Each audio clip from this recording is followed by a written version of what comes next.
कहाँ? राम राम एवरीबॉडी। देखो, पानी के लिए मैं आप लोगों को बता देता हूँ। अपने दोनों ऑफिस है ना, एक तो तुम लोगों ने देखा ही होगा, इंक्वायरी वाला, एक और है सामने वाली बिल्डिंग में। दोनों जगह पानी है।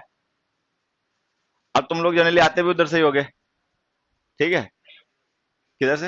हाँ, तो यहाँ पर ही तो ऑफिस है अपना। तो दोनों ऑफिस में पानी भी है, वॉशरूम भी है वहाँ, ठीक है? उधर से होते हुए आया करो। यहाँ पे ड्रेनेज की मुझे लगता है अच्छी व्यवस्था है नहीं। आऊं? मैं काम की बात बता रहा हूँ तो खीसे निकल रही है, ठीक है? तो यहाँ पे क्यों पानी वगैरह फैलवाओगे? कहाँ? चलो देखेंगे। एक काम करते हैं, कल जो हम कॉन्सेप्ट पढ़ रहे थे ना, उसी को थोड़ा सा एक बार रिवाइज कर लेते हैं, हाँ? दो चार क्वेश्चंस लिख रहा हूं, अगर गलत हो तो सही करना। और लगभग ये गलत होंगे ही होंगे।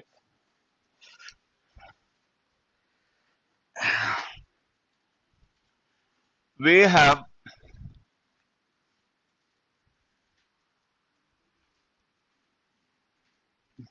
Been doing half of the work since yesterday.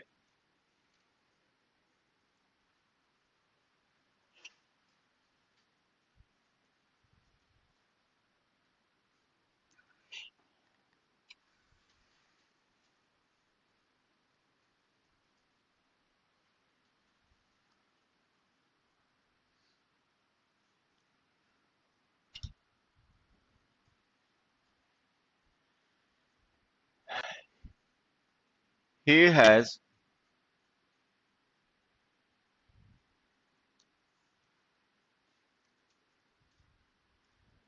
Acted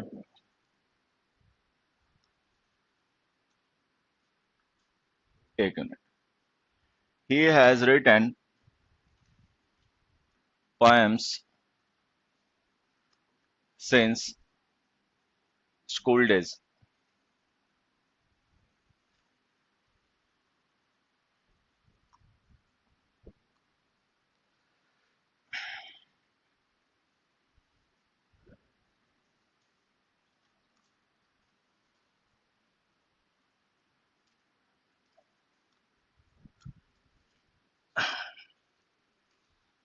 We have been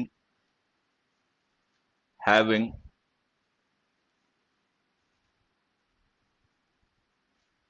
this car for 5 years।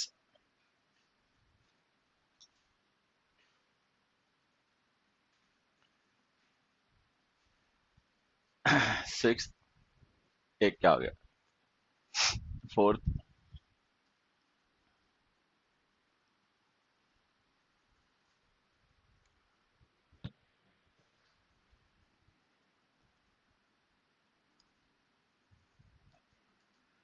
The man has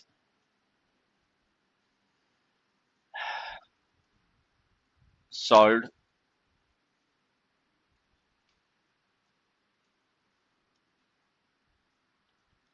क्या छोड़,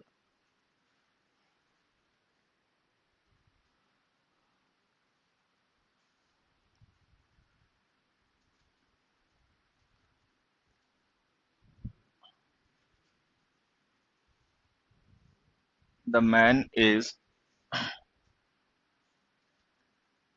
our friend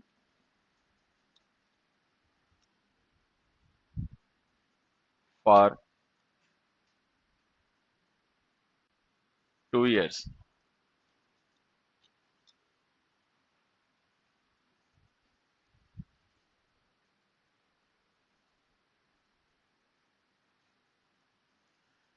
the man is in jail for 2 years।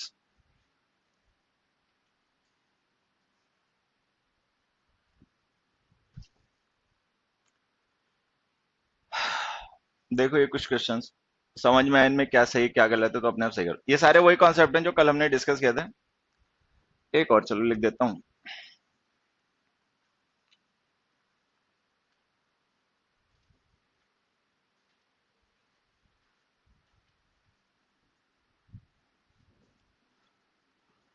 I have waited at this place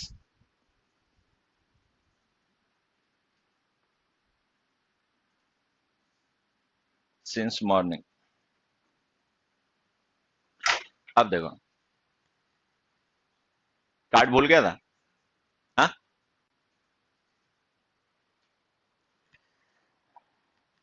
हमारे यहां से अच्छा कहीं neat and clean मामला तुम्हें लगता है कोचिंग में?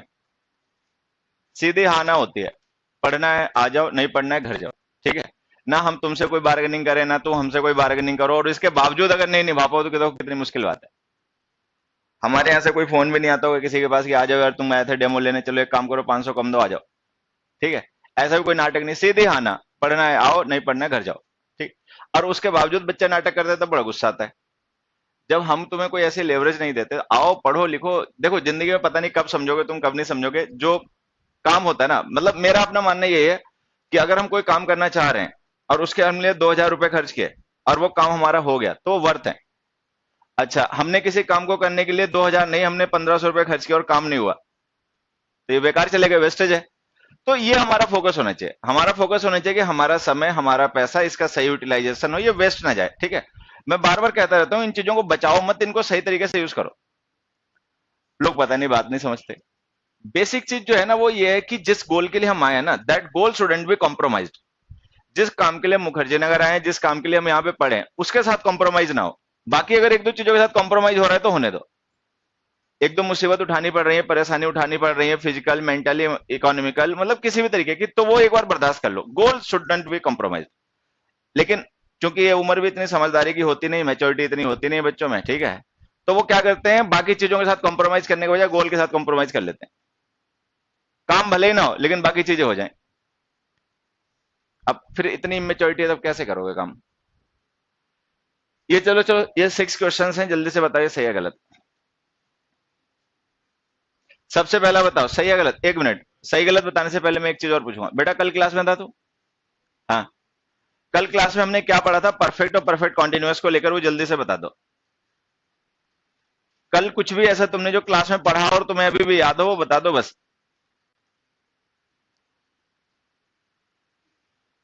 देखो पगले को, बोल क्यों नहीं रहा? है क्या है कर रहा है बे तू? क्या कर रहा है नाटक? क्या बोल रहा है? कल तुमने क्या सीखा क्लास में बस वो बता दो। कल तुम क्लास से क्या क्या पॉइंट्स, क्या क्या बातें, क्या क्या कॉन्सेप्ट सीख के गए, बस वो बता दो, जो भी याद रह गए 4-5।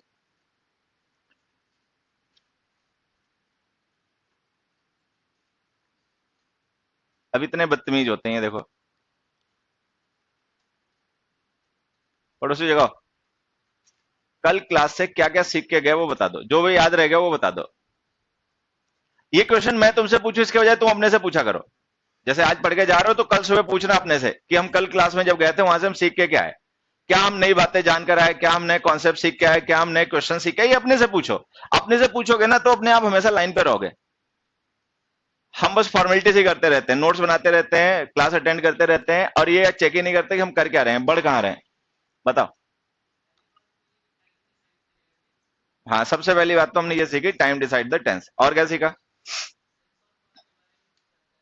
हाँ, क्या हमने सिंस और फॉर का यूज सीखा टेंस के साथ में? अगर हम सिंस और फॉर प्रीपोजिशन का यूज करें तो उस सेंटेंस में वर्ब कौन कौन से टेंसेज में यूज होंगी?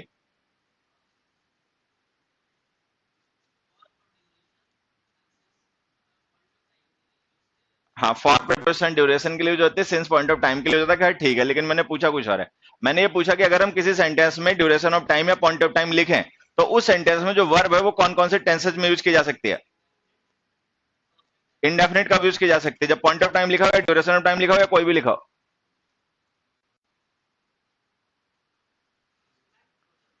हाँ वो भी। अबे तुम क्वेश्चन नहीं सुन पा रहे? मैं ये क्वेश्चन पूछ रहा हूँ कि इंडेफिनिट टेंस कब लिखा जाएगा? जब सेंटेंस में ड्यूरेशन ऑफ टाइम लिखा गया हो, पॉइंट ऑफ टाइम लिखा गया हो, कोई भी लिखा गया हो। कोई भी लिखा गया हो तो तेरा मुंह। ड्यूरेशन ऑफ टाइम लिखी गई हो, पॉइंट ऑफ टाइम के साथ इंडेफिनिट टेंस नहीं यूज होता। इंडेफिनिट टेंस केवल तब यूज करना जब ड्यूरेशन ऑफ टाइम लिखी गई हो, पॉइंट ऑफ टाइम के साथ में इंडेफिनिट टेंस नहीं यूज होता, उसके साथ परफेक्ट या परफेक्ट कॉन्टिन्यूअस टेंस यूज होता है। चलो और क्या सीखा? बोल बोल बोल, कोई नहीं। अगली बार से लाइन पे रहोगे एकदम से।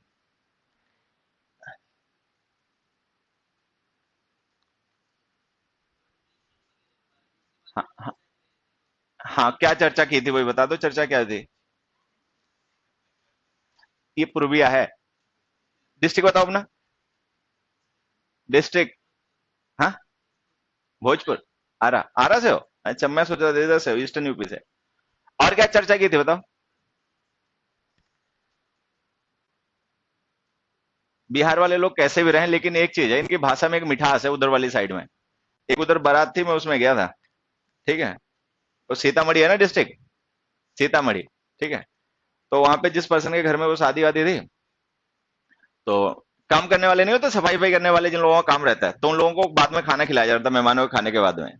तो बड़े सलीके से उससे बोला, मतलब वो घर के कोई मेंबर रहा होगा जिस घर में शादी थी, और जो सफाई वफाई करने वाले थे वो लोग खाना खा रहे थे, तो उसने बोला कि और लीजिएगा तो बताइएगा। ये बोला, लीजिएगा तो बताइएगा। बड़ी शालीनता से बात करी उस पर्सन के साथ। हमारे यहाँ का माहौल होता, ये हरियाणा वालों का होता। ठीक है। ठीक है। आदमी आधा भूखा उठ जाता, कहता है भाई छोड़ हट। ठीक है। तो बड़ी उनमें मिठास उठास होती, नहीं तो ये शब्द सुनने को नहीं मिलते। लीजिएगा तो बताइएगा। अबे चर्चा, आगे कुछ अब बोलोगे बस? चलो मैं बता देता हूँ। एक तो ये ध्यान रखना है कि जो ड्यूरेशन ऑफ टाइम लिखना है वो केवल तब लिखना है जब, मतलब इंडेफिनिट टेंस केवल तब लिखना है जब ड्यूरेशन ऑफ टाइम मेंशन हो। ठीक है, एक चीज। वो भी तब जब हम ड्यूरेशन ऑफ टाइम के साथ इंडेफिनिट टेंस लिखेंगे तो वो एक फैक्ट होगा जो केवल उतनी ही ड्यूरेशन के लिए वैलिड होगा, ना कम ना ज्यादा। ठीक है। अच्छा, उसके बाद में ड्यूरेशन ऑफ टाइम और पॉइंट ऑफ टाइम के साथ में हम परफेक्ट और परफेक्ट कॉन्टिन्यूअस टेंस भी यूज करते हैं। अगर उस एक्शन का रिजल्ट, मतलब अगर किसी एक्शन का रिजल्ट लिखा गया हो तो परफेक्ट टेंस यूज करना हमेशा। ठीक है। अगर वो वर्ब आईएनजी फॉर्म में ना यूज होती हो, बहुत सी वर्ब होते हैं जिनके कॉन्टिन्यूअस नहीं बनते, तो उसको भी परफेक्ट टेंस में लिखना हमेशा। अच्छा, इसके अलावा सिंस के साथ हमेशा परफेक्ट कॉन्टिन्यूअस यूज करना है। फॉर के साथ में जो मर्जी आए कर लेना है। यही डिस्कस किया था कल। चलो अब शुरू हो जाओ। पहला क्वेश्चन सही है गलत? गलत है। ये जो हमने हाफ लिखा है, जैसे काम करना एक मतलब एक्शन हो गया, हाफ जो उसका रिजल्ट हो गया। हाउ मच या हाउ मेनी के जो एक्सप्रेशन होते हैं वो रिजल्ट होते हैं। तो हमने कहा we have been doing work, हम काम कर रहे हैं। हाउ मच, तो आंसर आ गया हाफ ऑफ द वर्क। तो half of the work how much का रिप्लाई यानी रिजल्ट हो गया। अगर ये रिजल्ट हो गया तो वर्ब हमें परफेक्ट टेंस में लिखनी पड़ेगी। अच्छा, ये जो हमने परफेक्ट टेंस लिखा है ये कंप्लीशन कैसा है, पार्सल या टोटल? पार्सल। ये पार्सल कंप्लीशन है, आधे काम के लिए कंप्लीशन है, बाकी अभी ये चलता रहेगा जब तक काम पूरा ना हो जाए। नेक्स्ट में आ जाओ। He has written poems since childhood. अब देखो, सिंस चाइल्डहुड वहां पे लिखा हुआ है तो हमने परफेक्ट टेंस लिख दिया। पॉइंट ऑफ टाइम अगर लिखा हो तो हम परफेक्ट टेंस लिख सकते हैं। अगर, हाँ, या तो रिजल्ट लिखा हो तब लिख सकते हैं, या फिर वर्ब आईएनजी फॉर्म में ना आती हो। रिजल्ट तो खैर लिखा नहीं है यहाँ पे। वर्ब आईएनजी फॉर्म में यूज होती है क्या राइटिंग? यूज ही होती है। तब तो फिर ये परफेक्ट टेंस गलत लिख दिया। अगर रिजल्ट नहीं लिखा, वर्ब आईएनजी फॉर्म में यूज हो जाती है, तो परफेक्ट कॉन्टिन्यूअस टेंस लिखा करो हमेशा सिंस के साथ में। तो इसको ऐसे लिखो, he has been writing poems since school days. Next आ जाओ। We have been having this car for 5 years। अब देखो, ड्यूरेशन ऑफ टाइम लिखा, हमने कहा ड्यूरेशन ऑफ टाइम के साथ में अगर रिजल्ट लिखा हो तब तो हमेशा परफेक्ट टेंस लिखना। वर्ब आईएनजी फॉर्म में ना आती हो तो भी परफेक्ट टेंस लिखना। अदरवाइज जो चाहे लिखना, चाहे परफेक्ट कॉन्टिन्यूअस लिखना चाहे परफेक्ट लिखना। अब देखो, रिजल्ट तो खैर यहाँ पे दिया नहीं है, वर्ब आईएनजी फॉर्म में यूज हो जाती है हैव। नहीं नहीं नहीं, कल भी मैंने बताया था कि हैव वर्ब पोजीशन शो करती है, कोई एक्शन नहीं होती, इसका कॉन्टिन्यूअस टेंस नहीं बनता। अगर इसका कॉन्टिन्यूअस टेंस नहीं बनता तो बनेगा फिर परफेक्ट कॉन्टिन्यूअस भी नहीं, तो परफेक्ट टेंस का यूज करो हैड। तो हम इसको ऐसे लिखेंगे, we have had this car for 5 years। अगला देखो, the man is our friend for 2 years। ये हमने इंडेफिनिट टेंस लिखा, इस वर्ब है इंडेफिनिट टेंस की, यहां भी वर्ब है इंडेफिनिट टेंस की। यहां भी हमने ड्यूरेशन लिखा, यहां भी हमने ड्यूरेशन लिखा। अब हमने पढ़ा कि अगर ड्यूरेशन ऑफ टाइम लिखा गया हो तो हम एक्शन को इंडेफिनिट टेंस में लिख सकते हैं, लेकिन तब वो फैक्ट माना जाता है उतनी ही ड्यूरेशन के लिए, ना उससे कम ना उससे ज्यादा। इनमें से किसको हम फैक्ट मान सकते हैं? किसको मान सकते हैं? मान लो किसी पर्सन को 2 साल की जेल हुई है, तो 2 साल बाद वो वापस आ जाएगा, तो इसको तो हम फैक्ट मान सकते हैं। ये तो हो गया सही। क्या इसको भी हम फैक्ट मान सकते हैं कि कोई लोग जो है वो 2 साल के लिए दोस्त हैं, 2 साल के बाद दोस्ती खत्म कर लेंगे? नहीं, ऐसा नहीं हो सकता। हो सकता है दोस्ती 2 साल से ज्यादा भी चल जाए या कम पहले ही खत्म हो जाए। तो फिर ये तो गलत हो गया। इसको परफेक्ट टेंस में लिखो। परफेक्ट टेंस में लिखोगे तो हैज का थर्ड फॉर्म आएगी। थर्ड फॉर्म क्या होती है? बी की फॉर्म बीन होती है थर्ड फॉर्म, समझे? हैव की फॉर्म हैड होती है। तुम्हें समझ में नहीं आती सीधी सी बात कि हैव अगर वर्ब हम यूज कर रहे हैं तो इसकी थर्ड फॉर्म लिखनी पड़े तो लिखना had. Is am are use कर रहे हो बी की फॉर्म, तो उसकी थर्ड फॉर्म लिखना पड़े तो लिखना बीन। तो हम लिख देंगे this man has been our friend for 2 years। Next, ये तो सही हो गया। अच्छा एक चीज और बताओ, अगर इसमें हैज बीन लिखा होता तो ये क्या गलत हो जाता? जैसे इसमें इज लिखा है तो ये गलत हो गया, हमने हैज बीन लिखा। अब इसमें अगर हम हैज बीन लिख देते तो ये सही होता है गलत होता? सही होता, लेकिन तब मीनिंग अलग होता। तब इसका मीनिंग क्या होता है कि उस पर्सन ने 2 साल जेल के अंदर बिता लिए और अभी आगे भी रहेगा। ठीक है, अभी भी सही है तब भी सही होता है। I have waited at this place since morning. क्या पॉइंट ऑफ टाइम के साथ में हम परफेक्ट टेंस लिख सकते हैं? लिख सकते हैं। कब? जब या तो रिजल्ट दिया हो, जो कि इस सेंटेंस में नहीं लिखा, या वर्ब आईएनजी फॉर्म में ना आती हो, जो कि ये यूज हो जाती है। अब देखो रिजल्ट दिया नहीं है, वर्ब आईएनजी फॉर्म में यूज हो ही जाती है।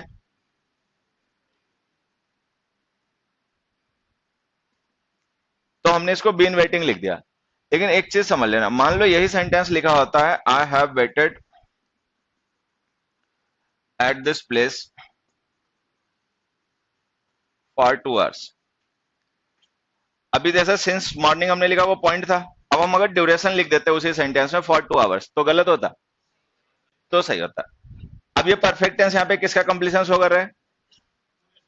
टाइम का, ड्यूरेशन का। ठीक है, I have waited at this place for 2 hours, अगर हम ये लिख देंगे तो सही हो जाएगा। अगर ये लिख दोगे I have waited at this place since morning तो ये गलत हो जाएगा।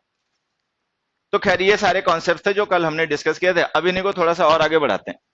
हाँ भैया, क्या नहीं दे रखा?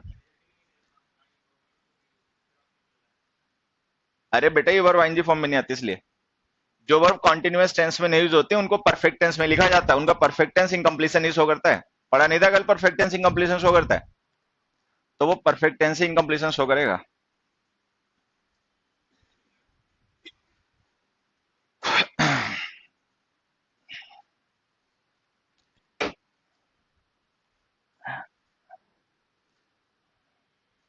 देखो हमने यहाँ पे एक सेंटेंस लिखा,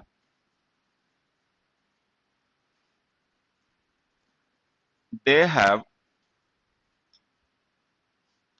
called us twice since they have gone there. ठीक है, एक सेंटेंस। दूसरा,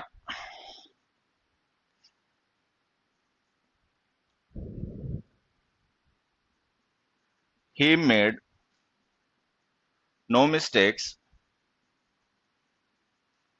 since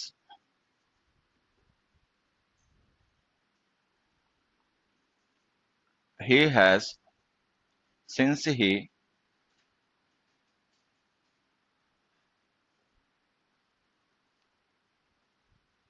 arrived here। अब ये दो सेंटेंस है। ये जो दोनों सेंटेंसेस हमारे हैं ना, इनमें हमारे वही कॉन्सेप्ट काम करेंगे जो कल से लेकर हम डिस्कस कर रहे हैं। अब देखो इन दोनों ही सेंटेंसेस में हमने दो दो स्टेटमेंट लिखे हैं। एक स्टेटमेंट है दे हैव कॉल्ड अस ट्वाइस, और एक स्टेटमेंट है दे हैव गॉन देयर। ठीक है, उसी तरीके से इसमें भी दो स्टेटमेंट है, एक है ही मेड नो मिस्टेक्स और एक है ही अराइव्ड हियर। अच्छा, इन स्टेटमेंट्स को कनेक्ट करने के लिए, रिलेट करने के लिए हमने वर्ड यूज किया ना, वो सिंस है। अब इन सेंटेंसेस में क्या सही है क्या गलत है ये जानने के लिए थोड़ा सा हमें सिंस को भी बेहतर तरीके से समझना पड़ेगा। सिंस वर्ड जो होता है वो एक कंजंक्शन होता है, और इसका यूज हम करते हैं किसी काम के होने या किए जाने के रीजन को रेफर करने के लिए। और इसको ऐसे तुम समझ सकते हो कि बिकॉज का सिनोनिम होता है। ठीक है, उसके बाद में जो सिंस वर्ड होता है साथ ही साथ में एक प्रेपोजिशन भी होता है। जब ये प्रेपोजिशन होता है तो हम इसका यूज करते हैं टाइम के पॉइंट्स को रेफर करने के लिए,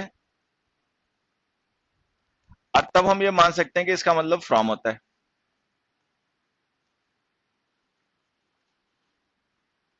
और समझ लेना ये डिफरेंस बहुत जरूरी है।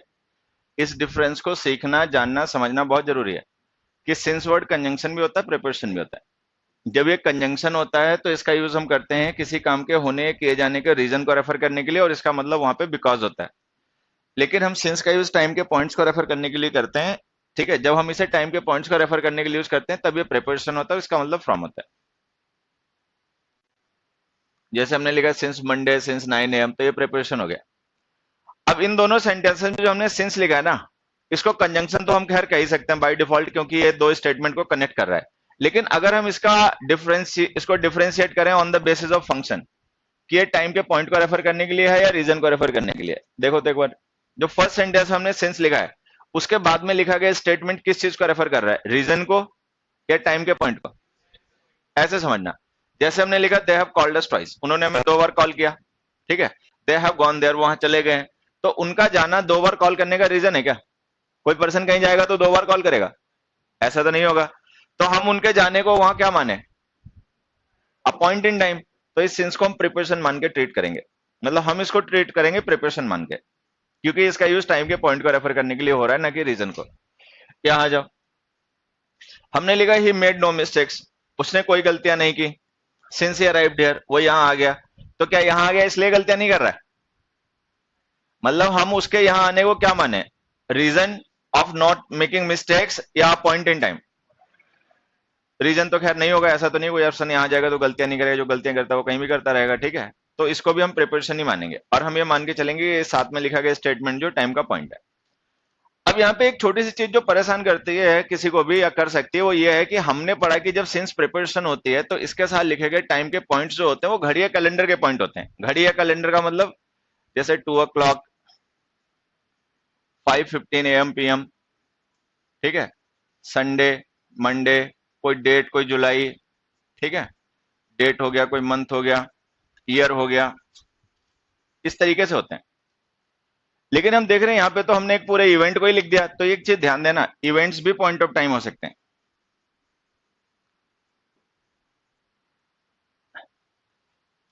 तो जो पॉइंट ऑफ टाइम है ना, टाइम का कोई पॉइंट है, उसको रेफर करने के लिए जनरली हम घड़ी या कैलेंडर के पॉइंट्स का यूज करते हैं, लेकिन इवेंट्स के थ्रू भी टाइम के पॉइंट को रेफर किया जा सकता है। सबसे पहले ये समझना है।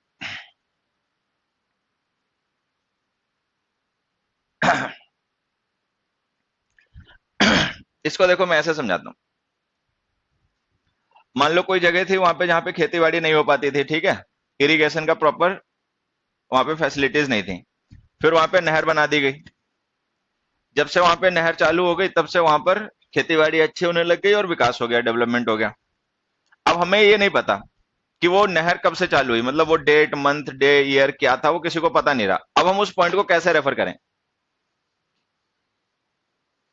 अरे भाई, अगर हमें ये रेफर करना हो कि इस इलाके में खुशहाली तब से आई जब से यहाँ पे ये नहर शुरू हो गई, लेकिन अब हमें वो दिन पता ही नहीं, तो उसी इवेंट को यूज किया जाएगा उस पॉइंट को रेफर करने के लिए, since the canal was made operational.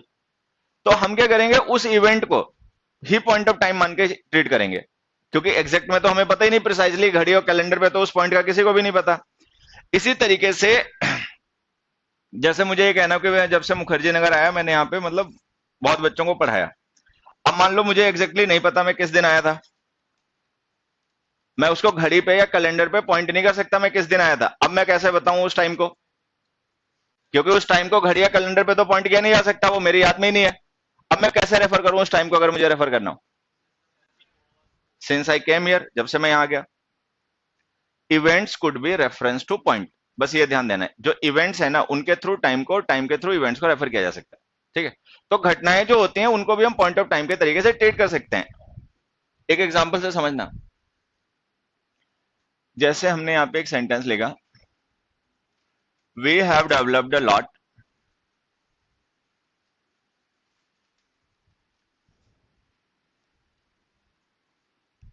Since we have got freedom.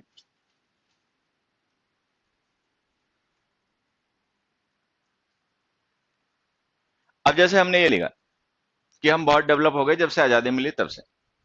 अब एक चीज समझना, अब चूंकि ये तो हमारे अपने देश की बात हो रही है तो हमें तो पता ही आजादी कब मिली थी, 1947। तो चाहे तो हम सिंस 1947 लिख दें और चाहे तो हम वो इवेंट लिख दें जो उस साल में हुआ।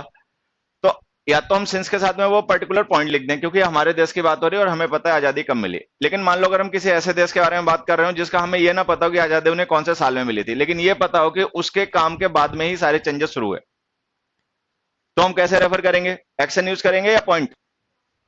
एक्शन यूज करना पड़ेगा क्योंकि पॉइंट तो पता ही नहीं। तो कई बार ऐसा होता है कि हमें प्रिसाइज पॉइंट नहीं पता होता है मंथ या कैलेंडर पे, तो हम क्या करते हैं वहां पे उस इवेंट को ही यूज कर लेते हैं पॉइंट को रेफर करने के लिए। ठीक है, तो वो हमने वहां पे एक एक्शन है वी हैव गॉट फ्रीडम, उसी के थ्रू टाइम को रेफर कर रहे हैं। ठीक।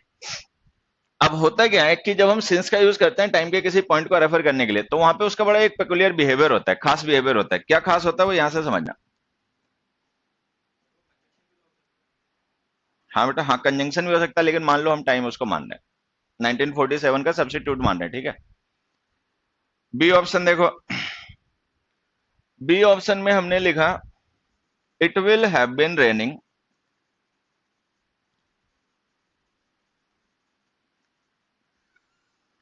Dash morning. ठीक है, it will have been raining dash morning for in from since.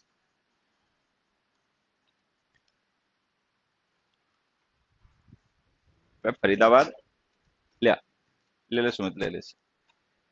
अब देखो इसमें आंसर बताओ तो बी ऑप्शन में, बी क्वेश्चन का आंसर बता बेटा। हाँ हाँ, ये क्वेश्चन आ जाए और ये चार ऑप्शन हो तो इनमें से कौन सा ऑप्शन टिक करेगा? सिंस। तेरी शक्ल से भी मुझे यही लग रहा है, तो यही बोलेगा। ही। अच्छा एक चीज बता इधर आ। जैसे मैं ये कहूं कि I have been teaching since 2013। ठीक है, तो सिंस से हमें टाइम का वो पॉइंट पता चल गया जहां से काम स्टार्ट हुआ। ठीक है, मैंने कह दिया I have been teaching here since 2013। अब ये वो पॉइंट हो गया जहां से काम शुरू हुआ, लेकिन ये काम हुआ कब तक? अब ये बता, सोच के देखे एक बार, दिमाग लगा, हो सकता है पता चल जाए। अगर मैं ये कह रहा हूं कि I have been teaching here since 2013, तो मैंने कब तक पढ़ाया होगा यहाँ पे? उसी समय तक। तो यहाँ पे एक अंडरस्टूड मीनिंग होता है टिल नाउ। ये हमें समझना पड़ता है, ये लिखा नहीं जाता, बोला भी नहीं जाता, लेकिन वो अंडरस्टूड होता है। तो अगर मैं ये कहता हूं I have been teaching here since 2013, तो इसका मतलब टिल नाउ वो पॉइंट हो गया जहां से काम स्टार्ट हुआ, और जिस समय मैं बता रहा हूं उस समय तक ये प्रोसेस में और आगे भी रहेगा। ठीक है, अगर टिल नाउ अंडरस्टूड होता है मीनिंग यहाँ पे, क्या एक चीज देखो, सिंस लिखने के बाद में मीनिंग जस्टिफाई कर पाओगे? नहीं कर पाओगे। पता क्यों नहीं कर पाओगे? क्योंकि ये जो इवेंट है ना, ये फ्यूचर का इवेंट है। विल हैव बीन रेनिंग का मतलब बारिश अभी हो रही है, फ्यूचर में होगी। अगर फ्यूचर टेंस लिख रहे हो तो इसका मतलब ये एक्शन इफेक्टिव होगा फ्यूचर में। अगर ये एक्शन इफेक्टिव होगा फ्यूचर में, तो वो जो मॉर्निंग है वो पास्ट की मॉर्निंग तो हो नहीं सकती, वो फ्यूचर की मॉर्निंग होगी। क्या फ्यूचर में कोई एक्शन स्टार्ट होने के बाद बैक इनटू प्रेजेंट आ जाएगा? नहीं आ पाएगा, तो सिंस तो तुम्हारा गलत हो गया। अच्छा, फॉर आ नहीं सकता क्योंकि मॉर्निंग पॉइंट होती है, ड्यूरेशन है नहीं, तो ये भी गलत हो गया। अच्छा, अगर हम परफेक्ट कॉन्टिन्यूअस टेंस लिख रहे हैं तो इसका मतलब जिस एक्शन के बारे में बात की जा रही है वो एक्शन इनकम्प्लीट स्टेट का होगा। अच्छा, इन जो होता है वो इनकम्प्लीट स्टेट के एक्शन के लिए आता नहीं, वो कंप्लीट स्टेट के लिए आता है। अगर कोई एक्शन कंप्लीट हो गया तो उसके लिए इन होगा। परफेक्ट कॉन्टिन्यूअस टेंस का मतलब ये एक्शन इनकम्प्लीट होगा। तो इन गलत हो गया, फॉर गलत हो गया, सिंस गलत हो गया, ये रहा फ्रॉम।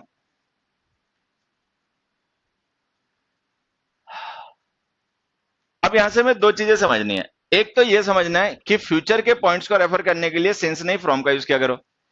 ठीक है, दूसरा ये समझना है कि सिंस का यूज केवल टाइम के उन पॉइंट्स को रेफर करने के लिए जो पास्ट के हों, क्योंकि जब हम सिंस यूज करते हैं तो वहां पे हमारा अंडरस्टूड मीनिंग ये होता है। टिल नाउ मीनिंग कब जस्टिफाई किया जा सकता है? जब काम पास्ट में स्टार्ट हुआ हो या फ्यूचर में? पास्ट में। तो इसका मतलब जब भी हम सिंस को यूज करते हैं टाइम के किसी पॉइंट को रेफर करने के लिए, तो टाइम का पॉइंट हमेशा पास्ट का होता है।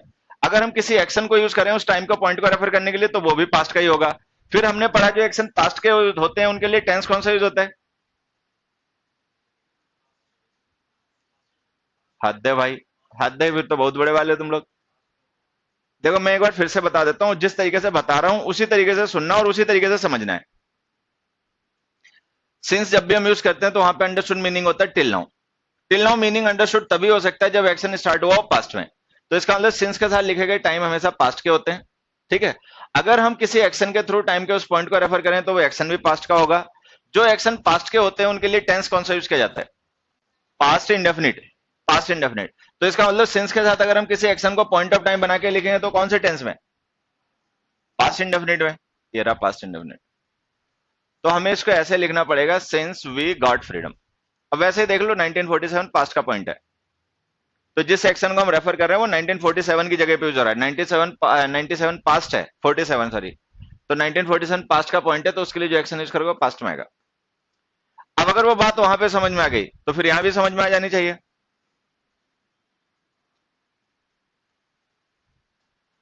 तो ये सेंटेंस जो हमारा है ना फर्स्ट, ये गलत था, इसको ऐसे लिखो, सिंस दे वेंट देयर, जब से वो वहां गए, मतलब उनका जाना टाइम का एक पॉइंट है, और उस पॉइंट से लेकर आज जब तक हम बात कर रहे हैं उन्होंने 2 बार हमें कॉल कर लिया, इसका मतलब ये है। तो अगर हम सिंस का यूज टाइम के किसी पॉइंट को रेफर करने के लिए करें तो वो सिंस के साथ लिखा गया टाइम का पॉइंट हमेशा पास्ट का होगा। अगर किसी एक्शन के थ्रू उसे रेफर करोगे तो उस एक्शन को पास्ट इंडेफिनिट टेंस में लिखना। चलो फर्स्ट क्वेश्चन सही हो गया, अब आ जाते हैं अपने सेकंड क्वेश्चन पे।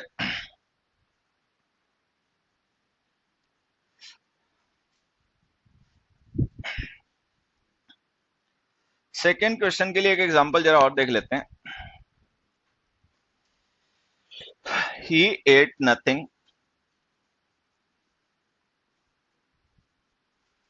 Since yesterday. He ate nothing since yesterday.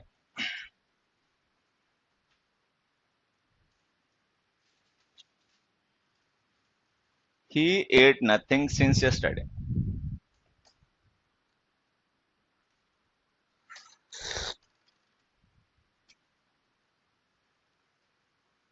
नहा लिया कर, खुजली करता रहता है क्लास में बैठा बैठा। क्या नाम है? मनदीप इधर आ। ये टेंस कौन सा है? पास्ट। हाँ एक ही बात होती है, चाहे सिंपल को इंडेफिनिट को, ये बेमतलब लोग पता नहीं क्यों उसको ट्रिकी ज्यादा बनाने के चक्कर में रह गए हैं। सिंपल या इंडेफिनिट कोई कहते एक ही बात है, तो पास्ट इंडेफिनिट है। अब यहाँ पे एक चीज देख मनदीप, यहाँ पे हमने पॉइंट ऑफ टाइम लिख रखा है।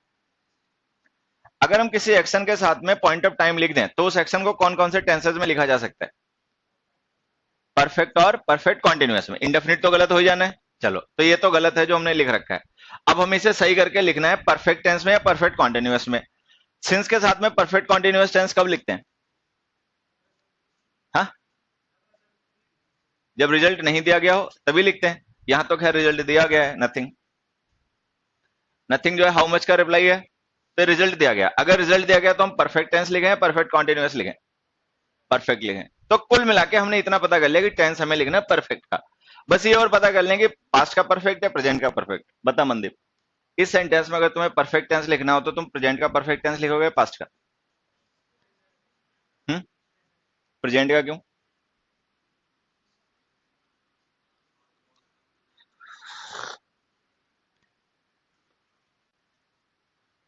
अबे प्रेजेंट का या पास्ट का? पड़ोसी। पास्ट का। पड़ोसी। पड़ोसी। पीछे बैठा हो। ये अकेला पास्ट क्यों बोल रहा है सर? तू बता चल, पास्ट क्यों लिख रहा है?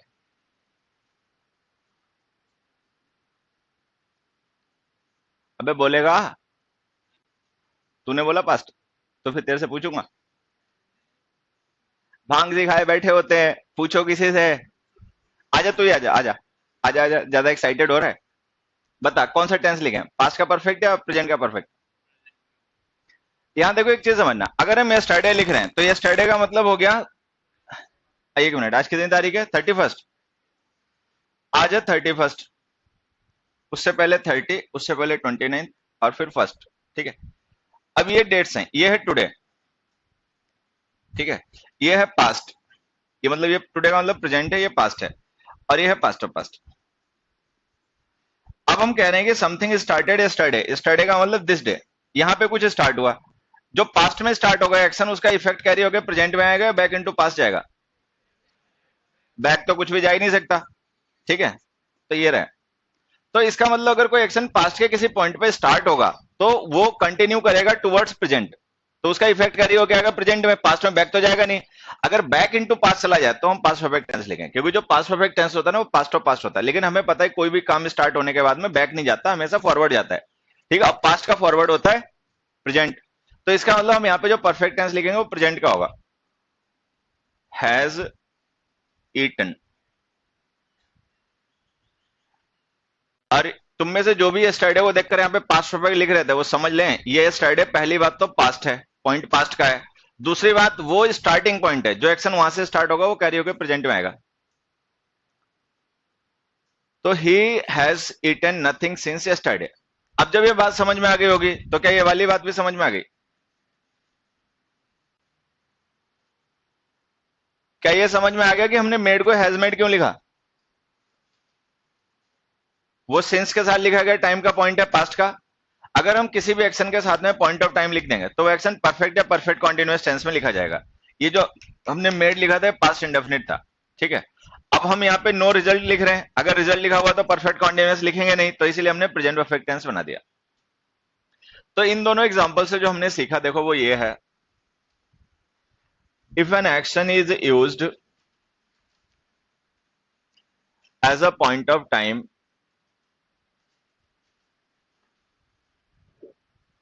विथ सिंस, अगर हम किसी एक्शन को पॉइंट ऑफ टाइम बना के सिंस के साथ यूज करें then it must be in past indefinite tense.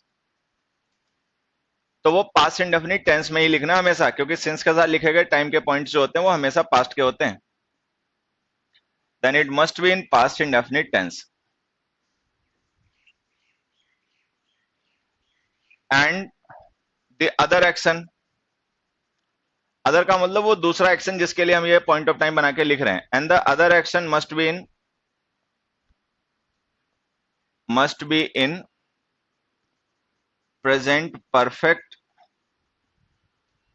और प्रेजेंट परफेक्ट कॉन्टिन्यूअस टेंस। मतलब डिपेंडिंग ऑन द कंडीशन, या तो प्रेजेंट परफेक्ट टेंस में लिखना या प्रेजेंट परफेक्ट कॉन्टिन्यूअस टेंस में लिखना। तो अगर हम सिंस के साथ में किसी एक्शन को पॉइंट ऑफ टाइम बना के लिखें तो वो एक्शन हमेशा पास्ट का होगा, उसको पास्ट इंडेफिनिट टेंस में लिखना। जिस दूसरे एक्शन के लिए हम उसे पॉइंट ऑफ टाइम बना के लिख रहे हैं वो प्रेजेंट परफेक्ट या प्रेजेंट परफेक्ट कॉन्टिन्यूअस में लिखना। क्या डिफरेंस होता है प्रेजेंट परफेक्ट और प्रेजेंट परफेक्ट कॉन्टिन्यूअस में, वो हम कल से डिफरेंस डिस्कस कर रहे हैं।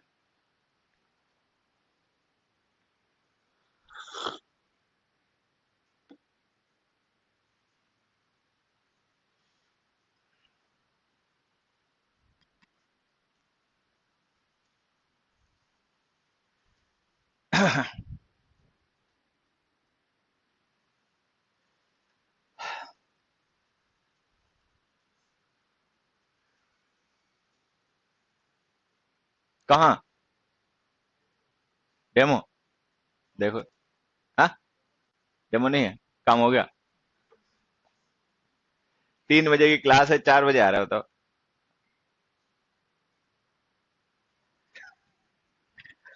चलो इसी एग्जाम्पल में बस 2-3 एग्जाम्पल और लिखता हूँ, अपने आप सही करना। तो ये जो हमने कॉन्सेप्ट डिस्कस किया ना, अब इसी पे बेस्ड 2-3 क्वेश्चंस और लिख देता हूँ।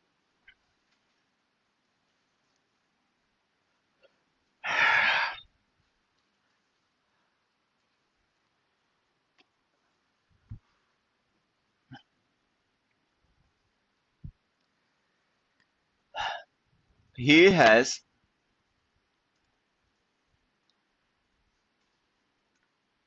he has been waiting since the sun has risen.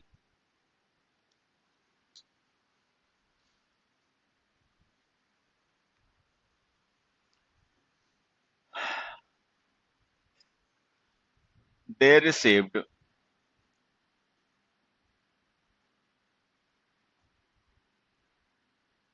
many letters since they shifted here.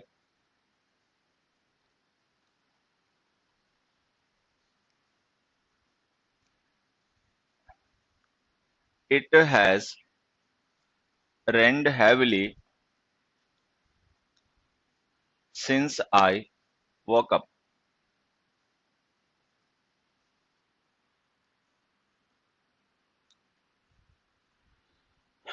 Kamal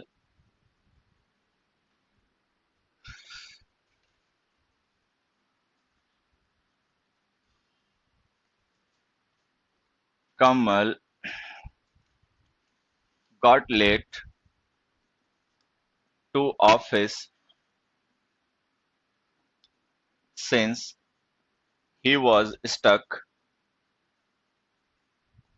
in a jam. एक minute,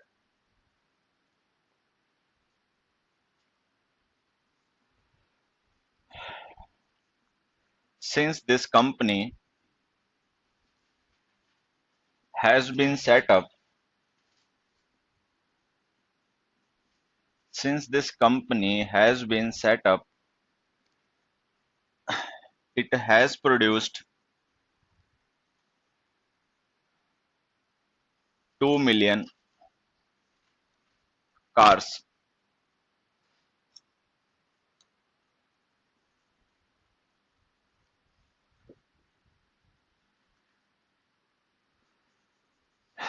They have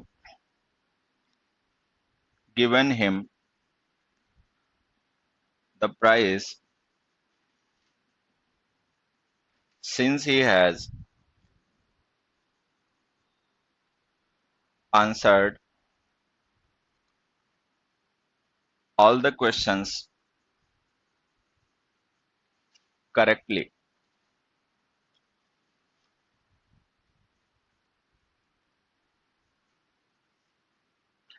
Seventh,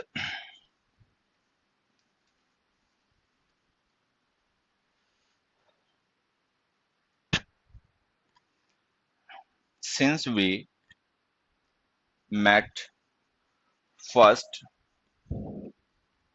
in Delhi, we are good friends. अभी देखो मैंने तुम्हारे लिए कुछ क्वेश्चंस लिखे हैं और ये क्वेश्चंस टिपिकली पेपर में आते हैं, एज इट इज ही आते हैं, ठीक है, इसी तरीके से होते हैं, मतलब बिल्कुल यही लेवल होता है। कॉन्सेप्ट वही है जो अभी हमने डिस्कस किया। अब देखो उस कॉन्सेप्ट को तुम इन क्वेश्चंस में अप्लाई कर पाओगे नहीं। तो जो अभी हमने कॉन्सेप्ट डिस्कस किया है उसी कॉन्सेप्ट पे बेस्ड हमारे क्वेश्चंस हैं। इनको पढ़ो, समझो, सही गलत का पता लगाओ, जो गलत हो उन्हें सही करो।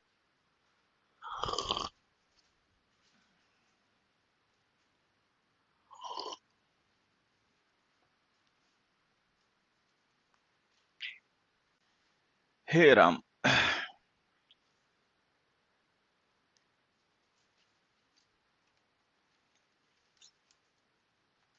पेज पलट हुए, पेज पलट। ये क्या मैथ्स लिख रखे इस पे? अच्छा, मैं सोचा इसने त्रिभुज बना लिया।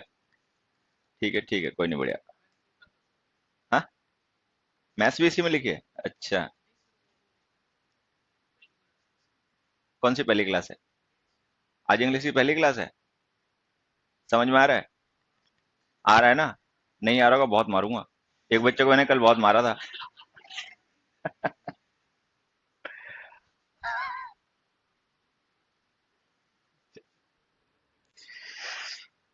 चलो भैया सही करो जल्दी से।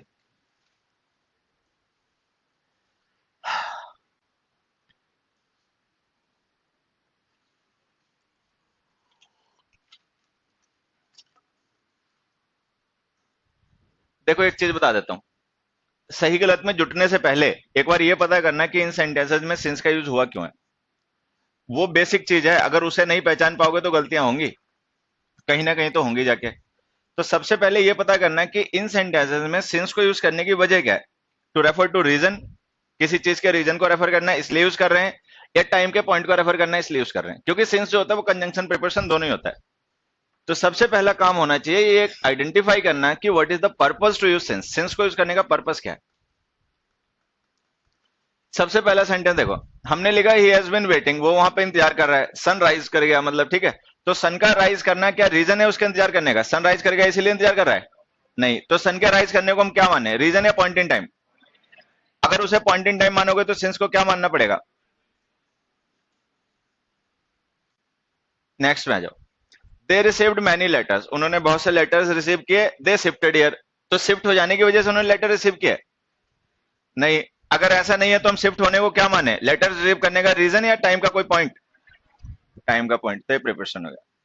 फिर हमने कहा इट हैज रेन्ड हैवली, बहुत तगड़े से बारिश हो रही है। सिंस आई वोक अप, मैं जग गया, मेरे जगने की वजह से बारिश होने लग गई क्या? नहीं।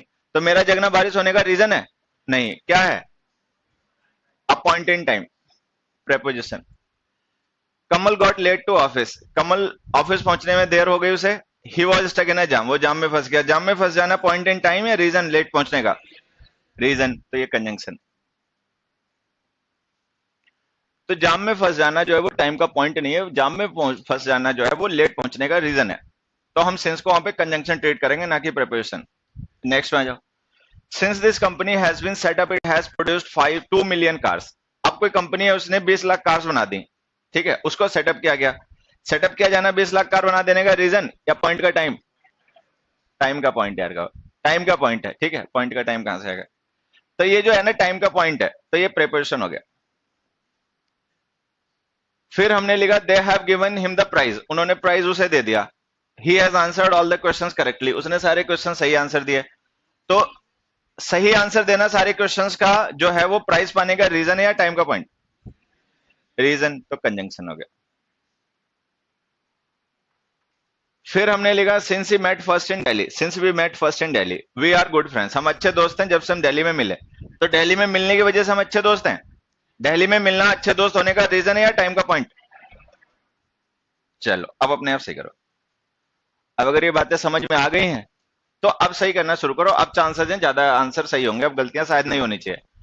एक आधी कर लो अपनी, वो अलग बात है, लेकिन अब गलत होना नहीं चाहिए। हरिओम।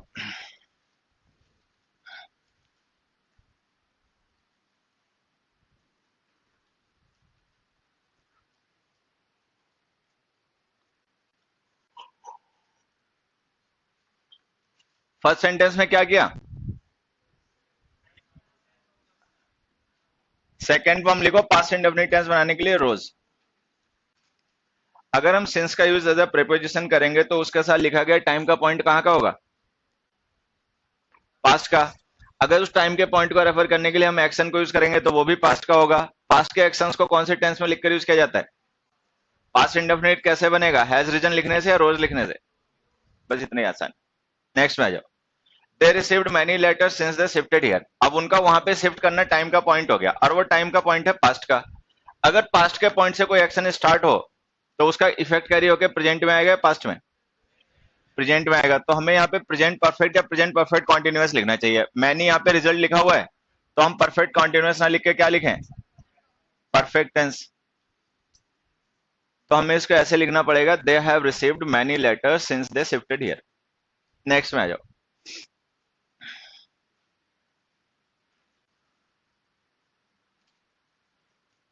बेटा इसे सही कर, थर्ड क्वेश्चन को सही कर। हाँ,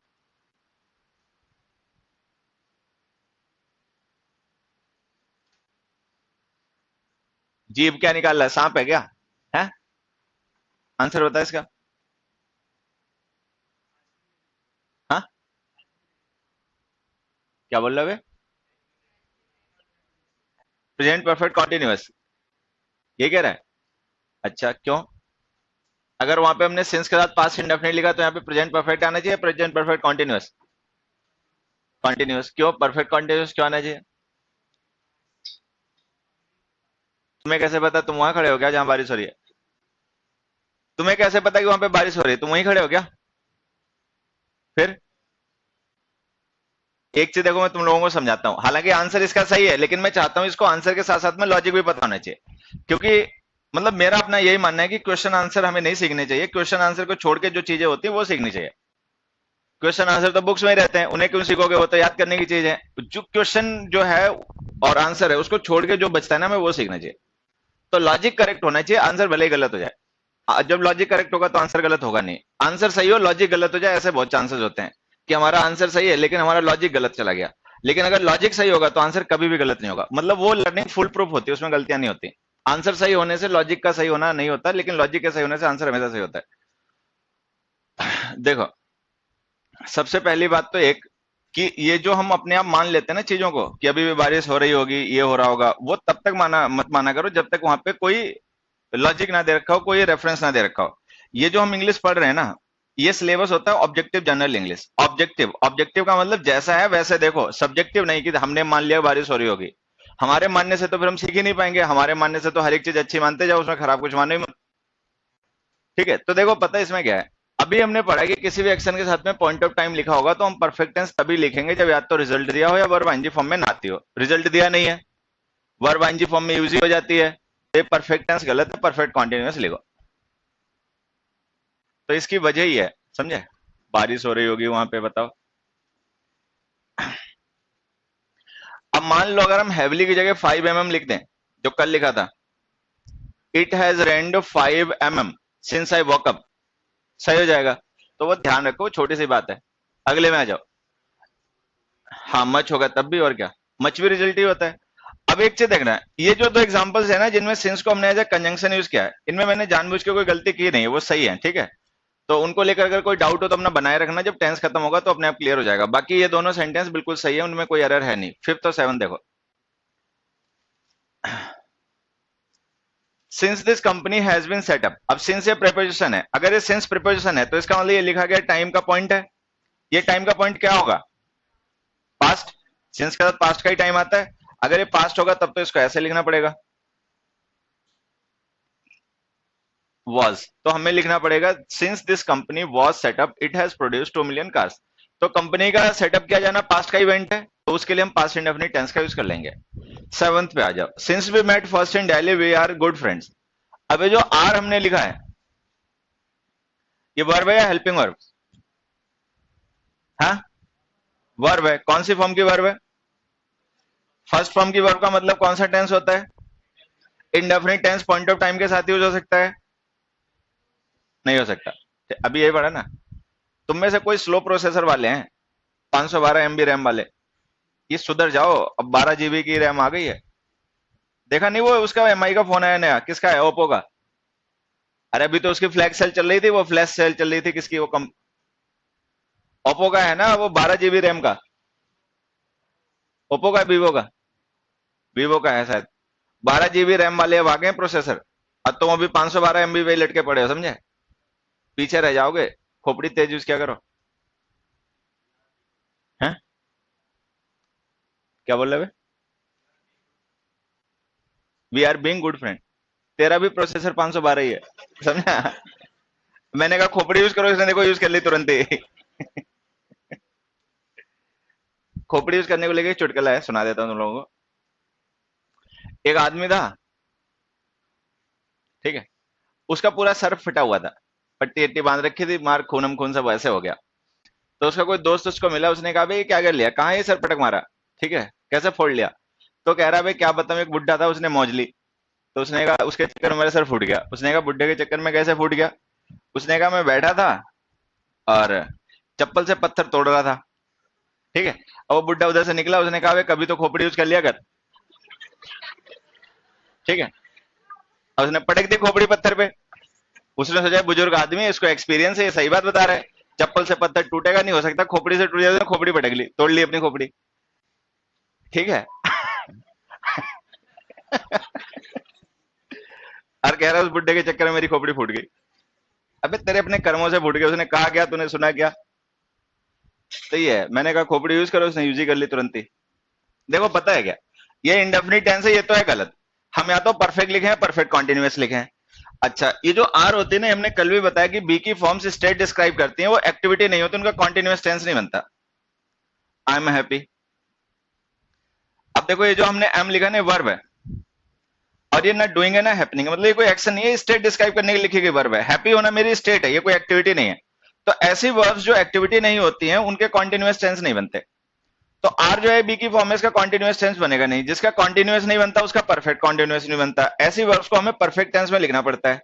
हैव बीन, तो आंसर आ जाएगा हैव बीन। बीन, बी की थर्ड फॉर्म होती है। इज एम आर जो होती है वो फर्स्ट फॉर्म होती है, बीन थर्ड फॉर्म होती है। जहां पे थर्ड फॉर्म की जरूरत पड़े पैसिव वॉइस में या परफेक्ट टेंस में, वहां पे से यूज करो। बीइंग आईएनजी फॉर्म, उसको उसको मेनली हम यूज करते हैं एज अ हेल्पिंग और कॉन्टिन्यूअस टेंसेस में। कॉन्टिन्यूअस टेंसेस के पैसिव वॉइस बनाते टाइम उसका यूज करते हैं। तो खैर कुल मिला के ये हमारे आंसर्स हैं। समझ में आ गए तो बहुत अच्छी बात है, नहीं समझ में आ गए तो अपना पूछोता लेना।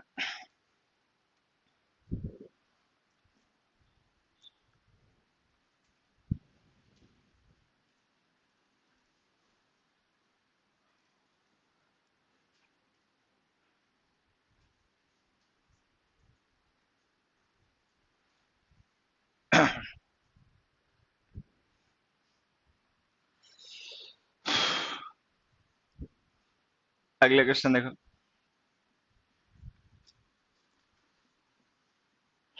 We have lived in this city since 5 years।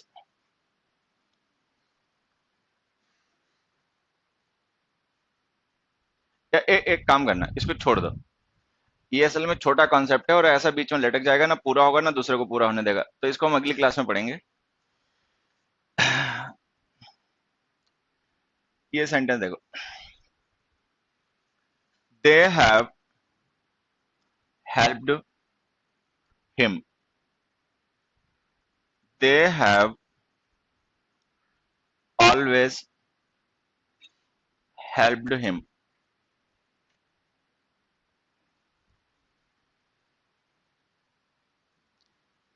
They have helped him, they have always helped him.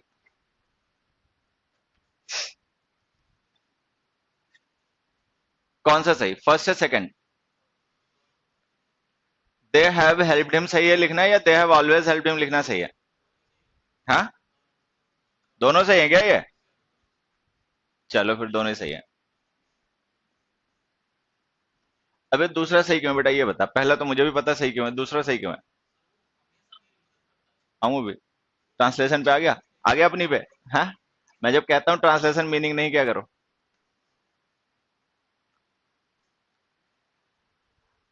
अब एक चीज समझना, इन दोनों में पता डिफरेंस क्या है? अगर हम ये हैव हेल्प लिख रहे हैं तो हमने पढ़ा कि परफेक्ट टेंस और कॉन्टिन्यूअस टेंसेस जो होते हैं वो डेफिनेट एक्शंस होते हैं, यही पढ़ा था ना, कि परफेक्ट टेंस और कॉन्टिन्यूअस टेंस होते हैं वो डेफिनेट एक्शंस होते हैं। डेफिनेट का मतलब कोई पर्टिकुलर। तो हमने लिखा दे हैव हेल्प्ड हिम, तो इसका मतलब क्या, वन टाइम इवेंट है, सिंगल इवेंट है जो एक बार हुआ। लेकिन अगर मान लो यही इवेंट कई बार पहले हुआ हो, मतलब इसमें फ्रीक्वेंसी शो करनी हो, अभी अगर हम ऐसे लिखेंगे दे हैव हेल्प्ड हिम, तो ये वन टाइम इवेंट है, सिंगल फ्रीक्वेंसी। लेकिन अगर इसकी फ्रीक्वेंसी मल्टीपल हो तो फिर हम कैसे शो करेंगे? ऑलवेज नेवर लिखना पड़ेगा, क्योंकि यही फ्रीक्वेंसी को शो करने के लिए यूज किए जाते हैं। तो जब हम लिखे ना दे हैव ऑलवेज हेल्प्ड हिम, तो इसका मतलब होगा मल्टीपल फ्रीक्वेंसीज। मल्टीपल फ्रीक्वेंसी क्या, फ्रीक्वेंट लिख दो, वो अपने आप क्लियर हो जाएगा।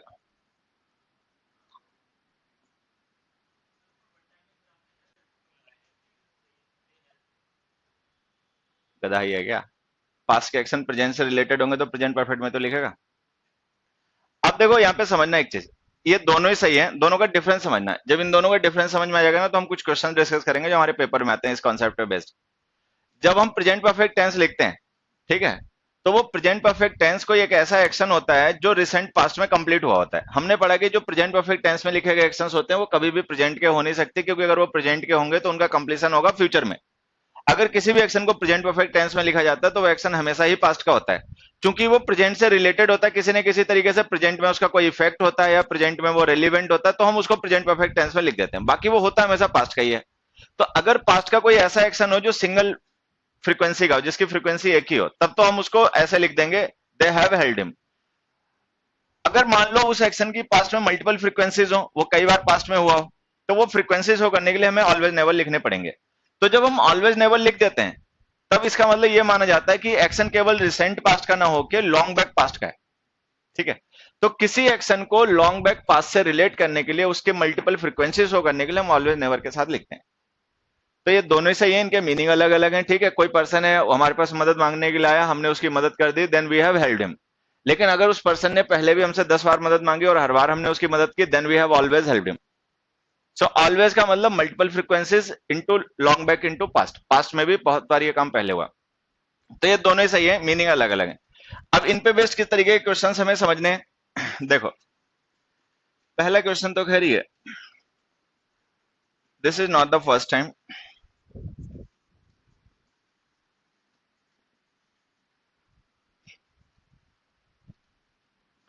this is not the first time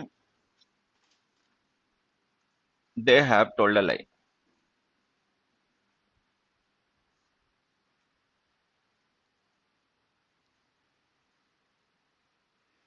This is not the first time they have told a lie. Hariom.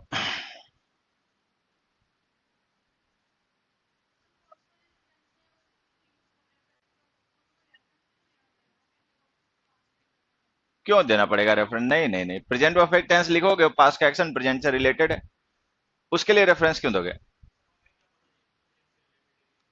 नहीं पता तो सही मानो, फिर तो सबसे अच्छी बात है। यही तो ऑब्जेक्टिव होना होता है। मान लो मैं किसी से कह दूं कि ही इज राम, और उस पर्सन को ना ये पता हो कि ये राम है कि नहीं है, तो वो मुझे सही मानेगा या गलत मानेगा? मान लो मैं तुमसे कह दूं कि the boy who is going there is Ram, वो जो लड़का जा रहा है वो राम है, अब तुम्हें नहीं पता कि राम है कि श्याम है, ठीक है, तो तुम मुझे सही मानोगे या गलत? सही मानोगे, बस बात खत्म। ठीक है। गलत की वजह होती है, सही की क्या वजह है? अगर किसी चीज को गलत कहने के पास तुम्हारे पास लॉजिक नहीं है, अगर किसी बात को, किसी सेंटेंस को गलत कहने का लॉजिक नहीं है, तो उसको सही मान के चलो। क्या लिख दें? अगर केवल इतना लिख दें दे हेल्प्ड हिम, तो भी सही होगा। देवी जी, तुम्हें ध्यान नहीं रहा होगा, हमने कल वाली क्लास में यही पढ़ा था कि पास्ट इंडेफिनिट टेंस और प्रेजेंट परफेक्ट टेंस दोनों सेम टाइम के एक्शन होते हैं, और उनको दोनों को एक दूसरी जगह लिखा जा सकता है अगर टाइम ना लिखा गया हो तो। टाइम लिख दोगे तो टेंस टाइम के अकॉर्डिंग आएगा, टाइम नहीं लिखो तो चाहे प्रेजेंट परफेक्ट लिख दो चाहे पास्ट इंडेफिनिट लिख दो, दोनों ही सही होते हैं। मैं एक एग्जांपल से फिर से समझा देता हूँ। मान लो मैंने 1 बजे लंच कर लिया, ठीक है, अब ये बात मैं किसी को 2 बजे बता रहा हूं, तो मैंने उसको बताया आई हैड लंच, ठीक है, I taught for 2 hours then I had lunch, फिर मैंने लंच किया, ये बताया। अच्छा, पास्ट इंडेफिनिट टेंस लिखा, बड़ी लॉजिक है, मतलब सीधी सी बात है कि 1 बजे का काम है, 2 बजे बता रहे हो तो पास्ट का इवेंट हो गया, तो हमने पास्ट इंडेफिनिट लिखा। फिर मान लो 3 बजे कोई पर्सन लंच लेकर आ गया, अपना टिफिन बॉक्स लेकर आ गया, उसने कहा चलो लंच कर लेते हैं। अब मैंने कहा आज तो मैं लंच नहीं कर पाऊंगा क्योंकि मैंने लंच कर लिया। अब मैं उससे क्या कहूंगा, आई हैड लंच या आई हैव हैड लंच? हाँ, I have had lunch. Have had lunch क्यों कह रहे हैं? क्योंकि जो पर्सन मुझे प्रेजेंट में लंच ऑफर कर रहा है, मैं उसको मना कर रहा हूं, मना करने की वजह है पास्ट का एक्शन, तो वो जो पास्ट में एक्शन हुआ वो प्रेजेंट में वजह बन रहा है मना करने की, तो हम उसको प्रेजेंट परफेक्ट में लिखेंगे। तो हमने ये पढ़ा कि पास्ट में हुआ कोई भी एक्शन अगर प्रेजेंट की किसी सिचुएशन से रिलेटेड है, या प्रेजेंट की कोई सिचुएशन पास्ट के किसी सिचुएशन से रिलेटेड है, तो प्रेजेंट परफेक्ट टेंस लिखा करो। क्योंकि इस टाइम को हम क्या मानते हैं, पास्ट प्लस प्रेजेंट, काम हुआ पास्ट में, इफेक्ट उसका प्रेजेंट में, तो प्रेजेंट परफेक्ट टेंस लिखेंगे। तो चाहे ये लिखो चाहे वो लिखो, ये तो कल ही समझा दिया था, क्लियर कर लो, बस टाइम नहीं लिखना चाहिए। मान लो अगर टाइम लिख दोगे ना एट 1 PM, तो फिर यही सही रहेगा, फिर ये गलत हो जाएगा। तो अगर हम टाइम ना लिखें तो प्रेजेंट परफेक्ट और पास्ट इंडेफिनिट दोनों ही पास्ट के इवेंट होते हैं, किसी को भी लिखो। टाइम लिख दोगे तब फिर केवल टाइम के अकॉर्डिंग लिखना पड़ेगा, ठीक है। तो वो जो हमने लिखा दे हैव हेल्प्ड हिम, चाहे उसे दे हेल्प्ड हिम लिखो चाहे दे हैव हेल्प्ड हिम लिखो, क्या फर्क पड़ता है, दोनों सही है। इस पे आ जाओ, इसका आंसर बताओ। अब देखो, हमने यहाँ पे एक सेंटेंस लिखा this is not the first time, दूसरा सेंटेंस लिखा they have told a lie, और इन दोनों सेंटेंसेस के बीच में जो हमने पंक्चुएशन मार्क यूज किया, इसे क्या कहते हैं? अबे इस पंक्चुएशन मार्क को क्या कहते हैं, इसे क्या कहते हैं? इसे कहते हैं सेमीकोलन। तुम में से जो बच्चे जानते हो ठीक है, जो ना जानते हो वो समझ लें कि सेमीकोलन फुल स्टॉप होता है, मतलब फुल स्टॉप का सब्स्टिट्यूट होता है, ठीक है। अगर हम सेमीकोलन लिख रहे हैं तो इसका मतलब हमें इन दोनों सेंटेंस को अलग अलग मानना पड़ेगा, ये अलग सेंटेंस है वो अलग सेंटेंस है, कॉन्टेक्स्ट कॉमन है, मतलब एक ही कॉमन कॉन्टेक्स्ट के दो अलग अलग सेंटेंस है, ठीक है। अब देखो, अगर हमने वहां पे लिखा this is not the first time, कि ऐसा पहली बार नहीं हुआ, अगर ऐसा पहली बार नहीं हुआ है तो इसका मतलब ये काम पहले भी कई बार हुआ होगा। तो ये जो हमने एक्शन यहाँ पे लिखा है दे हैव टोल्ड अ लाई, इसकी फ्रीक्वेंसी सिंगल है या मल्टीपल? मल्टीपल फ्रीक्वेंसी एक्शन जब प्रेजेंट परफेक्ट टेंस में लिखोगे तो कैसे लिखोगे? ऑलवेज नेवर के साथ। तो अब ये सही है, पहले गलत था। तो हमें इस सेंटेंस को ऐसे लिखना पड़ेगा this is not the first time they have always told a lie.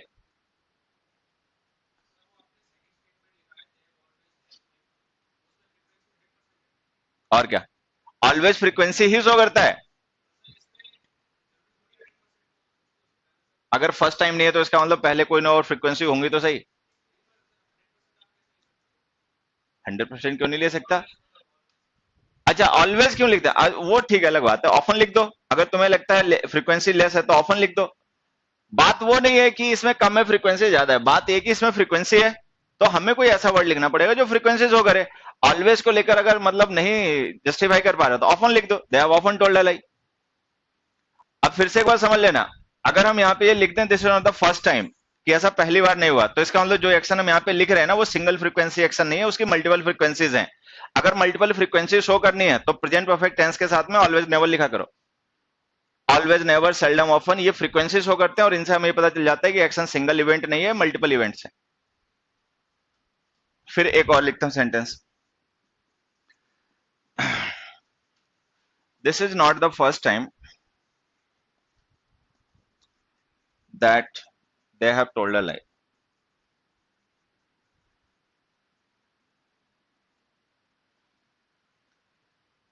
This is not the first time that they have told a लाई।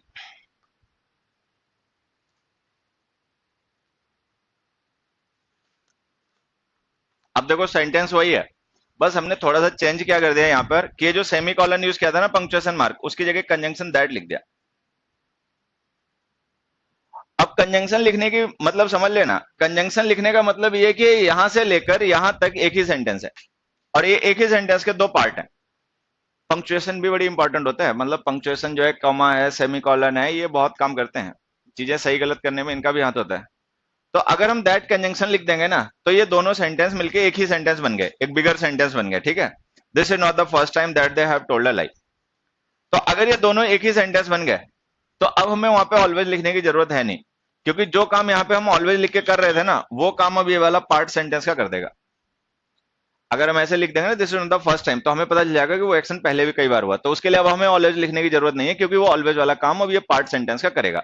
अच्छा, पहले ये उस सेंटेंस का पार्ट था नहीं, वो दोनों अलग अलग सेंटेंस थे, तो हमें ऑलवेज लिख के वो बात क्लियर करनी पड़ी, लेकिन अब ये पार्ट उसी का है सेंटेंस का, तो वो मीनिंग ऐसे क्लियर हो जाएगा। तो अब ऑलवेज नहीं लिखना है, वहां पे ऑलवेज लिखना है।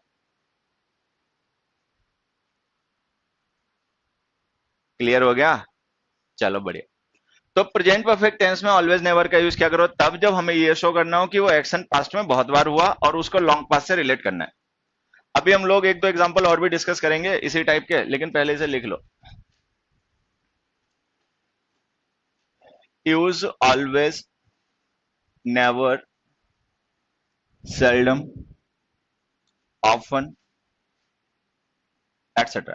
ये जो हम वर्ड्स लिख रहे हैं ना, ऑलवेज, नेवर, सेल्डम, ऑफन, ये फ्रीक्वेंसी शो करने के लिए लिखे जाते हैं, इनका ध्यान रखना। Use always, never, seldom, often, etcetera with present perfect tense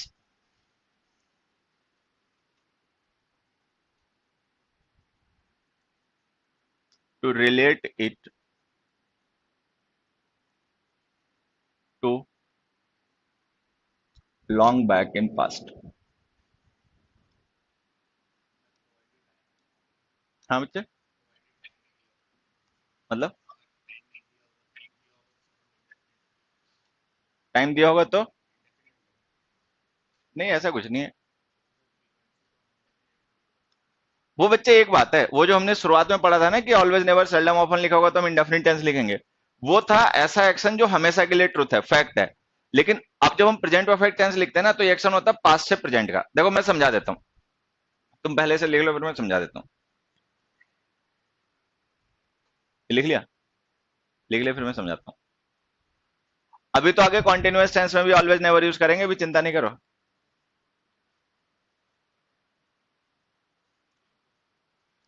doubt तो नहीं करने लगते मेरे पे भाई तुम लोग?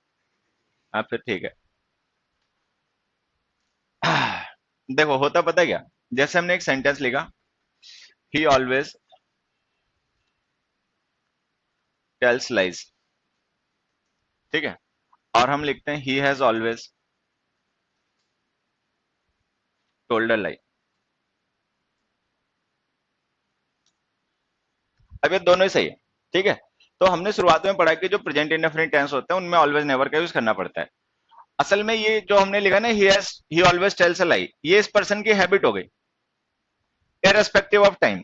मतलब वो हैबिट है टाइम की, उसमें कोई बात ही नहीं, प्रेजेंट पास्ट फ्यूचर हमेशा जो झूठ बोलता है फिर वो बोलता ही है, तो वो एक्शन हमारे टाइम से रिलेटेड नहीं है, तो हम उसको इंडेफिनिट कह रहे हैं। लेकिन जब हम हैज ऑलवेज टोल्ड लिखेंगे, तो इसका मतलब जाएगा पास्ट प्लस प्रेजेंट। ये एक ऐसा एक्शन है जिसको हम पास्ट के एक्शन से पास्ट और प्रेजेंट के ड्यूरेशन के लिए यूज कर रहे हैं, तो ये है रिलेटेड टू टाइम, ये है डेफिनेट, ठीक है। वो उसकी हैबिट है, वो प्रेजेंट पास्ट फ्यूचर हमेशा के लिए सच है, लेकिन ये केवल पास्ट प्लस प्रेजेंट का एक्शन है, हो सकता है वो फ्यूचर में ना भी बोले। तो इन दोनों में डिफरेंस ये होता है, ये भी सही है, ये भी सही है। तो कोई एक्शन अगर पास्ट का है और हमें उसे प्रेजेंट से रिलेट करना है, तो हमें प्रेजेंट परफेक्ट टेंस लिखना पड़ेगा। अगर वो एक्शन एक ही बार हुआ है तो ऑलवेज, नेवर मत लिखो, सिंपल ऐसा लिखो, यस टोल्ड अ लाई। लेकिन अगर वो पास्ट से लेकर प्रेजेंट तक मल्टीपल टाइम्स हुआ है, तो ऑलवेज, नेवर के साथ लिखो। तो जब हम प्रेजेंट परफेक्ट लिखते हैं तो ये पास्ट से प्रेजेंट का एक्शन होता है, जब इंडेफिनिट टेंस लिखते हैं तो वो हैबिट होती है, वो प्रेजेंट पास्ट फ्यूचर हमेशा के लिए, ठीक है।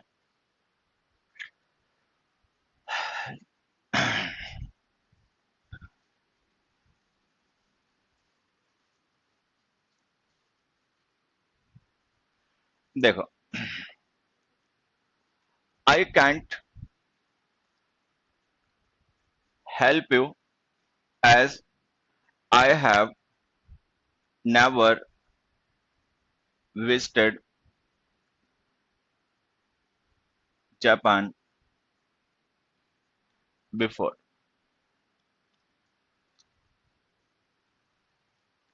अब यहाँ पे एक सिचुएशन एज्यूम करना कि कोई पर्सन है जापान जाना चाह रहा है, ठीक है, और वो हमसे कोई सलाह मांगने आया, तो हमने कहा भैया हम कोई सलाह नहीं दे सकते, हम तो कभी खुद ही नहीं वहां गए। I can't help you as I have never visited Japan before. ठीक है, ये हमने लिख दिया। अब यहाँ पे हमने क्या किया, प्रेजेंट परफेक्ट टेंस में नेवर लिखा। ठीक है, अगर हम प्रेजेंट परफेक्ट टेंस में नेवर लिख रहे हैं तो इसकी क्या वजह होगी, तू बता भाई। प्रेजेंट परफेक्ट टेंस में ऑलवेज नेवर कब लिखते हैं, ये पूछ रहा हूं मैं।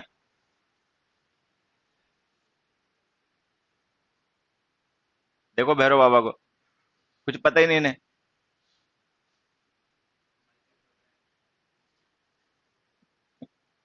तो बता भाई, फर्स्ट क्लास,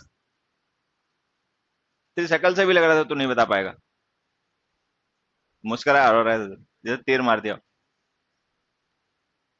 किसी भी एक्शन को जो रिसेंट पास्ट का हो उसको लॉन्ग पास्ट से रिलेट करने के लिए। ठीक है, प्रेजेंट परफेक्ट टेंस में हम ऑलवेज नेवर का यूज करते हैं तब जब हमें उस एक्शन को लॉन्ग पास्ट से रिलेट करना हो। तो अगर हम नेवर लिख रहे हैं तो इसका मतलब ये एक्शन रिसेंट पास्ट का नहीं है, ये लॉन्ग पास्ट का है। अगर लॉन्ग पास्ट से रिलेट करने के लिए हमने नेवर लिख ही दिया तो इस बिफोर की मुझे नहीं लगता जरूरत अब रह गई है। सो रिमूव दिस बिफोर, तो इस बिफोर को रिमूव कर दो। चलो एक क्वेश्चन और देखना। आई have never seen you in this office. आजा फर्स्ट क्लास, इधर आ, आज तेरे को इंग्लिश सिखाता हूं, तो भी क्या सीख के जाएगा। इसको सही कर। I have never seen you in this office.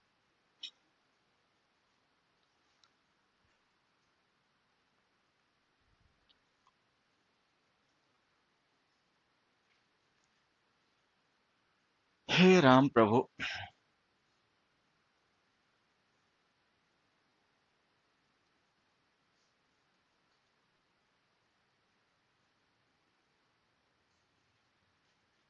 कर क्या रहा है ये, ट्रांसलेशन कर रहा है भाई। ट्रांसलेशन से पता नहीं लगा पाओगे यहाँ के एग्जाम्पल। सही कैसे कर रहा है, खैर सही समझ रहा है। एक चीज देखो, ये जो पर्सन है, मतलब हमने हैव सीन लिखा और नेवर लिख दिया, ठीक है, तो इसका मतलब इस पर्सन को हमने कभी भी नहीं देखा ऑफिस में। लेकिन एक चीज देखो, क्या वास्तव में सेंटेंस सही हो सकता है, क्योंकि जिससे बात कही जा रही है वो पर्सन हमारा लिसनर है। यू जो होता है वो लिसनर होता है, सेकंड पर्सन। इसका मतलब ये वो है जिससे हम ये बात कह रहे हैं, और ये उसी जगह पर है जहां पर नहीं मिलने के लिए कह रहे हैं। तो ये नेगेटिव मीनिंग गलत नहीं हो गया। फिर से समझना जो मैं समझाना चाह रहा हूं। जब हम प्रेजेंट परफेक्ट टेंस लिखते हैं तो हमने पढ़ा कि प्रेजेंट परफेक्ट टेंस का जो टाइम होता है वो क्या होता है, पास्ट प्लस प्रेजेंट। ठीक है, तो प्रेजेंट परफेक्ट टेंस का मतलब जिस एक्शन को हम रेफर कर रहे हैं वो एक्शन पास्ट प्लस प्रेजेंट का है, मतलब वो पास्ट से लेकर प्रेजेंट तक का एक्शन है। अगर हम इसमें नेवर लिख दें तो ये नेवर का मीनिंग होता है वो नेगेटिव होता है, तो ये नेगेटिव मीनिंग पास्ट और प्रेजेंट दोनों के लिए हो गया। लेकिन क्या वास्तव में दोनों के लिए हो सकता है, नहीं हो सकता, क्योंकि प्रेजेंट में तो हमारा लिसनर है। तो इसका मतलब हम उससे कब नहीं मिले, पास्ट में नहीं मिले या पास्ट और प्रेजेंट में दोनों में कभी नहीं मिले, पास्ट में नहीं मिले। तो अगर केवल पास्ट को नेगेटिव करना है प्रेजेंट को नहीं, तो बिफोर वापस लिख लो।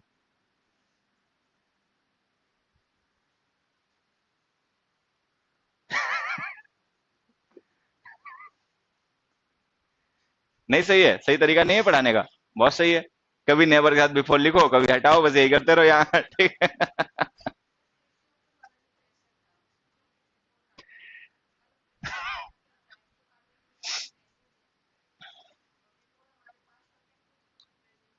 हाँ, अब देखो इन दोनों के एग्जाम्पल को अब तसल्ली से समझना। जब हम प्रेजेंट परफेक्ट टेंस लिखते हैं तो हमारा टाइम होता है पास्ट से प्रेजेंट का, ठीक है। अगर हम उसमें नेवर लिख देंगे तो वो जो नेवर होता है वो पास्ट और प्रेजेंट दोनों को नेगेटिव कर देगा। भाई मान लो हमने प्रेजेंट परफेक्ट टेंस लिखा, अब प्रेजेंट परफेक्ट टेंस में हमने नेवर लिख दिया, तो हमें पता है कि जो प्रेजेंट परफेक्ट होता है उसका टाइम होता है पास्ट प्लस प्रेजेंट। अगर नेवर लिख दोगे तो इसका मतलब वो एक्शन पास्ट में भी नहीं हुआ और प्रेजेंट में भी नहीं हुआ, तो दोनों ही टाइम नेगेटिव हो गए, तब तो बिफोर बिफोर की जरूरत है नहीं। लेकिन कुछ सिचुएशन ऐसी होती हैं कि हम जिस एक्शन को रेफर कर रहे हैं वो पास्ट के लिए नेगेटिव है, प्रेजेंट के लिए पॉजिटिव है, जैसे कि ये वाला। अब पास्ट में हम उस पर्सन को नहीं मिले, लेकिन अब जब उससे बात कर रहे हैं तब तो मिल ही चुके। तो हमें नेगेटिव केवल मीनिंग कन्वे करना है, पास्ट के लिए, प्रेजेंट के लिए नहीं। तो हम नेवर के साथ बिफोर लिखेंगे। बिफोर का मतलब हो गया अर्लियर। तो इसका मतलब जो नेवर का इफेक्ट है वो पहले वाले टाइम के लिए हो गया, पास्ट के लिए, प्रेजेंट के लिए पॉजिटिव हो गया। मूर्खता मत दिया कर, तो अभी प्रेजेंट परफेक्ट पास्ट इंडेफिनिट उलझा पड़ा। बेटा पास्ट का एक्शन को प्रेजेंट से रिलेट करोगे तो प्रेजेंट परफेक्ट में ही लिखना पड़ेगा। तो ये जो हमने लिखा है ना, इसमें देखो मैं समझा देता हूं। जब हम प्रेजेंट परफेक्ट टेंस में नेवर के साथ बिफोर लिखते हैं ना, तो इसमें पास्ट नेगेटिव होता है, प्रेजेंट पॉजिटिव होता है। और जब हम प्रेजेंट परफेक्ट टेंस में नेवर लिख देते हैं तो पास्ट और प्रेजेंट दोनों नेगेटिव हो जाते हैं। हाँ, यहां पे भी लिख सकते हैं। वैसे एडवर्ब ऑफ टाइम लास्ट में लिख के यूज क्या करो। एडवर्ब ऑफ फ्रीक्वेंसी वर्ब से पहले आते हैं, एडवर्ब ऑफ टाइम लास्ट में आते हैं, ठीक है। तो इसलिए हम बिफोर को बाद में लिख रहे हैं। बाकी ऐसा कोई कंपलसरी नहीं है, यहाँ पे इसके साथ भी लिख सकते हो नेवर बिफोर। तो ये डिपेंड करता है कॉन्टेक्स्ट पे कि जिस एक्शन के बारे में हम बात कर रहे हैं वो एक्शन कौन से टाइप का है। पास्ट और प्रेजेंट दोनों में नेगेटिव है तब तो नेवर लिख दो, बात भूल भूल जाओ, ठीक है। लेकिन अगर पास्ट में नेगेटिव है, प्रेजेंट में पॉजिटिव है, तो फिर नेवर के साथ बिफोर जरूर लिखना, क्योंकि अगर बिफोर नहीं लिखोगे तो फिर वो मीनिंग पास्ट और प्रेजेंट दोनों नेगेटिव हो जाएंगे। अब मैं एक एग्जांपल और लिखता हूं, उससे समझना है बात। I have never watched a movie and this is first time that I am watching one.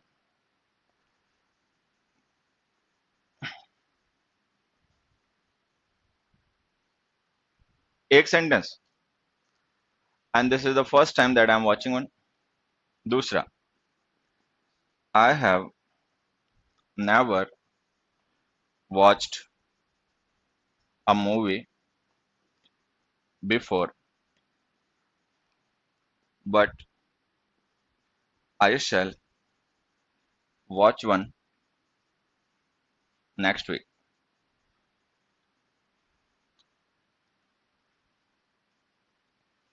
ये दोनों देखो, अगर किसी को कोई डाउट शाउट रहेगा तो यहां से क्लियर हो जाना चाहिए।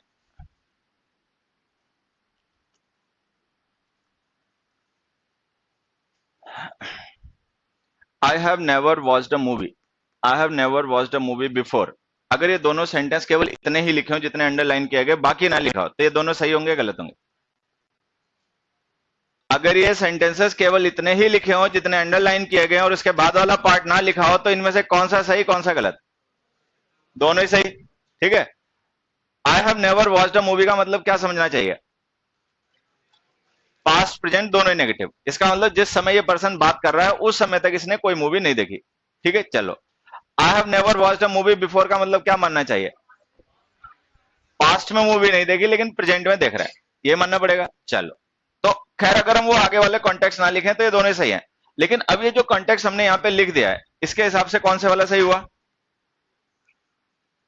दोनों ही सही अभी भी कि दोनों ही गलत हो गए? अब ये दोनों ही गलत हो गए। अब ये दोनों इसलिए गलत हो गए क्योंकि जिस समय पर्सन बात कर रहा है उस समय मूवी देख रहा है। तो इसका मतलब प्रेजेंट के लिए एक्शन है पॉजिटिव, पास्ट के लिए नेगेटिव।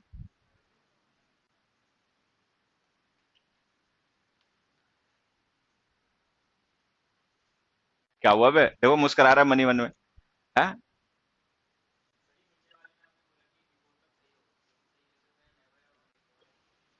आदमी है कि तू? अभी बता नहीं दे ऊपर। नेवर बिफोर का मतलब पास्ट नेगेटिव, प्रेजेंट पॉजिटिव, ऐसा तो हो सकता है ना। मान लो कोई पर्सन मूवी देख रहा है बैठे हुए, तो वो क्या कहेगा? आई have never watched a movie, I have never watched a movie before. मान लो कोई पर्सन है, तुम्हें उसने कहा चलो आ जाओ, तुम पे दया आ गई हो, तुम्हें ले गया वो 5 स्टार होटल में खाना खिला रहा है, तो वो तब तुम वहां जाके क्या कहोगे? I have never come to a 5 star hotel, या I have never come to a 5 star hotel before. तो फिर ये लो, अगले में आ जाओ। I have never watched a movie before, I shall watch one next week. अब इसने जिस समय तक वॉच बात कर रहा है, मतलब जो प्रेजेंट होता है ना, वो वही टाइम होता है जिस समय हम बात कर रहे होते हैं। उस समय तक इसने मूवी देखी नहीं, फ्यूचर में देखेगा। फ्यूचर में देखेगा वो अलग बात है, लेकिन प्रेजेंट और पास्ट तो दोनों ही नेगेटिव हैं। तो अगर प्रेजेंट और पास्ट दोनों ही नेगेटिव है तो ये बिफोर की अब जरूरत नहीं है। फ्यूचर में जब देखेगा तब देख लेगा, लेकिन अभी तक तो प्रेजेंट तक तो मीनिंग नेगेटिव है ना।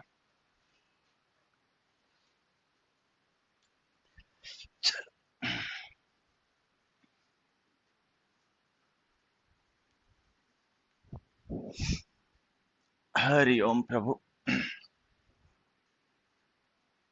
क्वेश्चन नंबर 5 लिखो।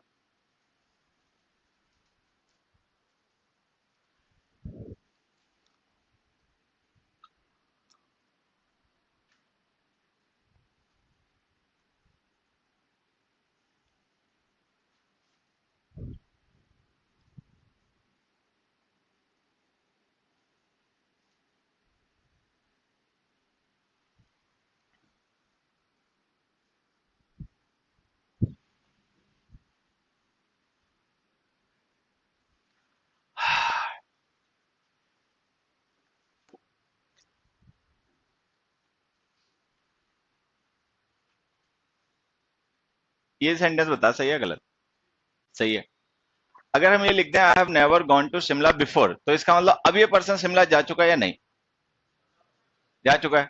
नेवर बिफोर का मतलब पास्ट के लिए मीनिंग नेगेटिव है, प्रेजेंट के लिए पॉजिटिव है। तो इसका मतलब अगर हम ये लिख रहे हैं ना I have never gone to Shimla before, तो इसका मतलब इनडायरेक्टली हम ये कह रहे हैं I have gone to Shimla. ठीक है, प्रेजेंट के लिए पॉजिटिव हो जाएगा तो इसका मतलब I have gone to Shimla. अब बताइए ये सेंटेंस सही है गलत? यही बोलेगा, बाकी नहीं। I have gone to Shimla, ये सही है गलत? सही है। इधर आ तो एक मिनट। मान लो ये दिल्ली है और ये शिमला है, और कोई पर्सन दिल्ली से शिमला चला गया, या मतलब नहीं चला गया, जो मान लो जो भी है। तो अगर मैं ये कह दूं he has gone to Shimla, तो जिस ही के लिए मैं ये बात कह रहा हूं वो उस समय जब मैं उसके बारे में बात कह रहा हूं कहां होगा, दिल्ली में या शिमला में? इसी को बोलने दो, शिमला में होगा। अब मैं कहता हूं यहां पर I have gone to Shimla, तो जब मैं ये बात कह रहा हूं उस समय मैं कहां होऊंगा, दिल्ली में या शिमला में? यही बोलेगा, चुप रहो बाकी। शिमला में। एक चीज सोच के देख, क्या जब मैं शिमला में होऊंगा तो ये बात कह पाऊंगा I have gone to Shimla? फिर मैं कहां होऊंगा? अगर मैं वहां नहीं होऊंगा तो मैं कहां होऊंगा?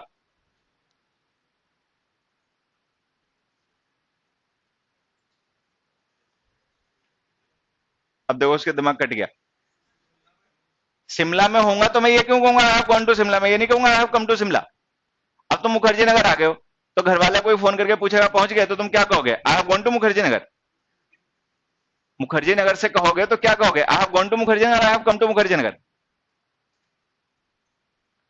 गलती पता चल जाए तो उसको मान लिया करो, इससे वो सुधर जाती है। ठीक है, और गलती को मानने में जितना टाइम लगाओगे उतना ही सीखने में टाइम लग जाएगा। I have come to Mukherjee Nagar, I have gone to Mukherjee Nagar, come. तो फिर ये तो गलत हो गया बाद वाला सेंटेंस। तो अगर मैं शिमला पहुंच जाऊंगा तो मैं ये कहूंगा I have gone to Shimla, मैं तो कहूंगा I have come to Shimla. और अगर मैं I have gone to Shimla कह रहा हूं तो इसका मतलब मैं शिमला में होऊंगा नहीं, फिर मैं कहां होऊंगा? दिल्ली में। लेकिन अगर मैं दिल्ली में हूं तो मैं ये झूठ क्यों बोल रहा हूं I have gone to Shimla जब मैं दिल्ली में हूं? बात समझ पा रहे हो मेरी जो मैं कह रहा हूं? दिल्ली में होगे तो ये बात कह नहीं पाओगे, शिमला पहुंच जाओगे तब भी कह नहीं पाओगे। तो इसका मतलब ये निकला कि ये बात तुम्हारी है गलत हर तरीके से। मैंने पिछली क्लास में तुम्हें एक बात समझाओगी, पहली या दूसरी क्लास में, कि इंग्लिश जब लोग पढ़ते हैं ना तो कॉमन सेंस रख देते हैं किनारे, ट्रांसलेशन करते हैं। मैंने बहुतों को देखा है, बुक्स में भी कई बार लिखा होता है मैं घर जा चुका हूं, तो उसको ट्रांसलेट करके लिख दिया I have gone to home, I have gone home. पगले हैं, खोपड़ी यूज नहीं करते, इसी चक्कर में बच्चे बावले रह जाते हैं। अरे एक बार सोचो तो सही, तुमने कह क्या दिया? I have gone to home कैसे जस्टिफाई करोगे? जस्टिफाई नहीं हो सकता। कोई पर्सन ये प्रूव ही नहीं कर सकता कि आई हैव गॉन होम सही है, वो किसी लॉजिक से गलत सही नहीं हो सकता। घर पहुंच जाओगे तो कह नहीं पाओगे, जब तक घर तक नहीं पहुंचोगे तब तक कह नहीं पाओगे, तो इसका मतलब तुम्हारा सेंटेंस हर जगह ही गलत रहेगा। लेकिन ट्रांसलेटर होते